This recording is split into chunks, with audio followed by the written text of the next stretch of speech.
আসসালামু আলাইকুম। এখন শুনবেন সংবাদ শিরোনাম।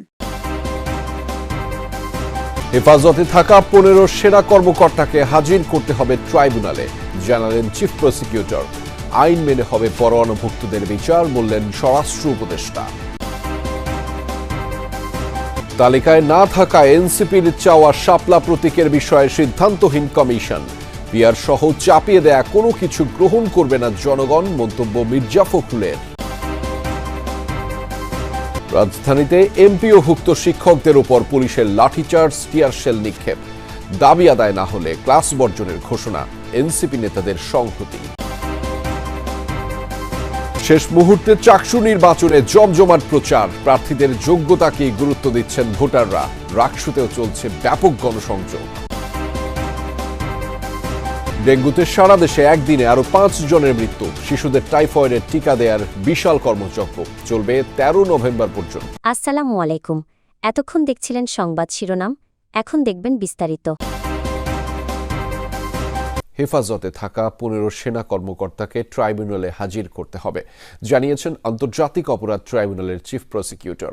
যদিও তিনি বলেছেন এ ব্যাপারে বাহিনীর তরফে ডকুমেন্টারি কিছু পাননি তারা। এদিন ট্রাইব্যুনালে গণহত্যার মামলার যুক্তিতর্কে শেখ হাসিনা ও তার দোসরদের বিরুদ্ধে গুম ও হত্যার ভয়াবহ তথ্য উঠে এসেছে।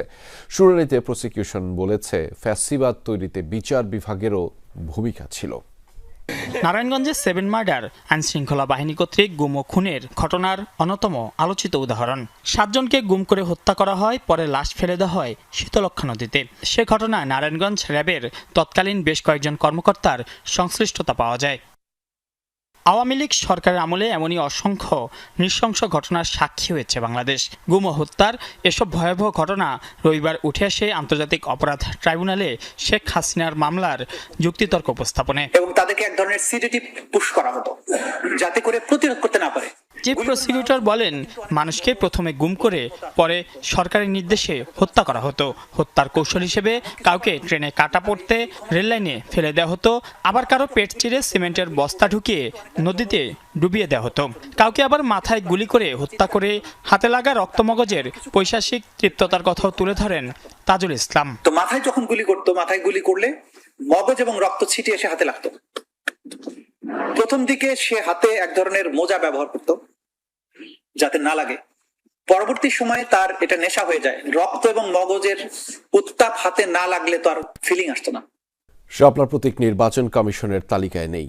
এটি তালিকায় অন্তর্ভুক্ত করা হবে কিনা সে বিষয়ে কমিশন এখনও কোনো সিদ্ধান্ত নেয়নি। একথা জানিয়েছেন প্রধান নির্বাচন কমিশনার এএমএম নাসির উদ্দিন। নির্বাচনের প্রস্তুতি বিষয়ে চট্টগ্রামে বিভাগের মাঠ প্রশাসন, আইনশৃঙ্খলা বাহিনী ও নির্বাচন সংশ্লিষ্ট কর্মকর্তাদের সাথে বৈঠক শেষে এই কথা জানিয়েছেন তিনি। বলেছেন, যারা এনসিপির নেতৃত্বে আছেন তারা 24-এর আন্দোলনের সম্মুখ সারিতে থেকে আন্দোলন করেছেন, তাই তারা গণতন্ত্রায়নের পথে বাধা সৃষ্টি করবেন না বলে আশা করেন সিএসি। জানিয়েছেন, সুষ্ঠু ও স্বচ্ছ নির্বাচনের আয়োজনে কমিশন নিরাপত্তা, অপতথ্য, এআই এর অপব্যবহার রোধে ব্যবস্থা নিচ্ছে। নাসির উদ্দিন বলেছেন, গণতন্ত্রে উত্তরণ সুন্দর করতে সবার সহযোগিতা জরুরি। NCB will be a problem for transition to democracy. তারা একটা নিজেদেরকে গণতন্ত্রায়নের পথে বান্ধা হিসাবে আসবেন এমন আমি মনে করি না। অন্তত এনসিপিকে আমি মনে করি না এইরকম একটা নিজের জীবন বাজি রেখে অভ্যুত্থানে যারা জড়িত ছিল তারা এই ধরনের কাজ করবেন বলে আমি বিশ্বাস করি না।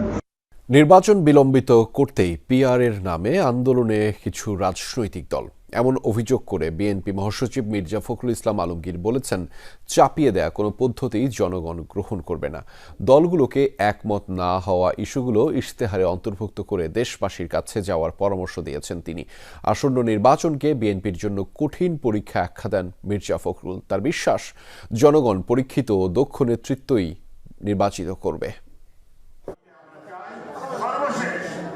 ফ্যাসিবাদ বিরোধী আন্দোলনে প্রথম কাতারে ছিলেন সাবেক 20 দলীয় জোটের শীর্ষ নেতা ডেমোক্রেটিক লীগের সাইফুদ্দিন আহমেদ মনি। প্রয়াত সেই নেতার দ্বিতীয় মৃত্যুবার্ষিকীতে ঢাকা রিপোর্টার্স ইউনিটিতে আয়োজন করা হয় স্মরণ সভার। উঠে আসে সাইফুদ্দিন মনির দীর্ঘদিনের ত্যাগ আর ফ্যাসিবাদের বিরুদ্ধে আপোষহীন সংগ্রামের কথা।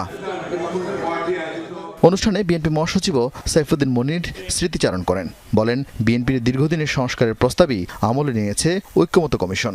দেশের জন্য পরীক্ষিত এবং দক্ষ এই নেতৃত্বকেই জনগণ আগামী নির্বাচনে বেছে নেবে বলে আত্মবিশ্বাসী তিনি। যে দল পরীক্ষিত, অতীতে যারা পরীক্ষা দিয়েছে, যেই দল অন্ধকার থেকে আলোতে টেনে নিয়ে এসেছে, শহীদ প্রেসিডেন্ট জিয়াউর রহমানই এই দেশে প্রথম সংবিধানে বিসমিল্লাহির রহমানির রহিম সংযোজন করেছিলেন। কিছু দল সেগুলোকে বিকৃত করে বিভিন্নভাবে এই বিএনপিকে চিত্রায়িত করার চেষ্টা করছে।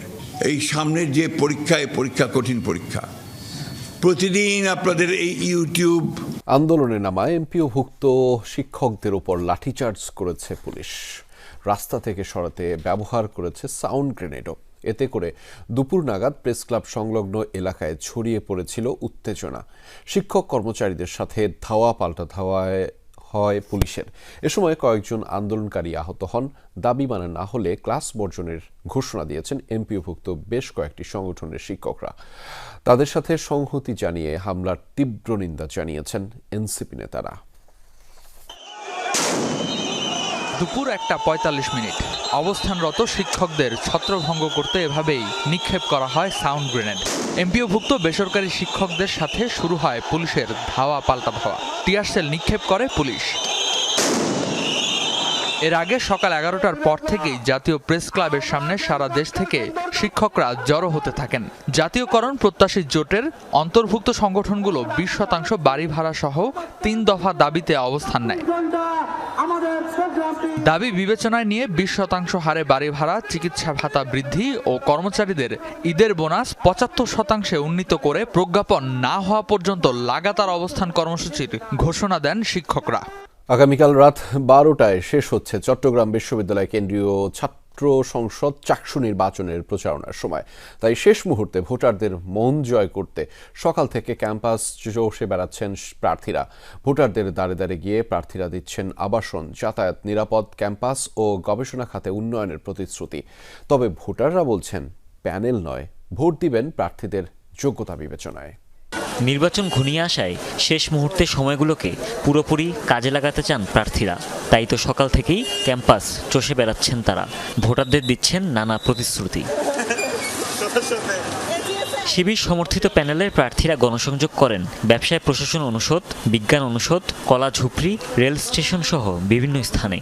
সার্বিক পরিবেশ ভালো মনে হচ্ছে। ভোটাররা উৎসুক, প্রার্থীরা উৎসুক।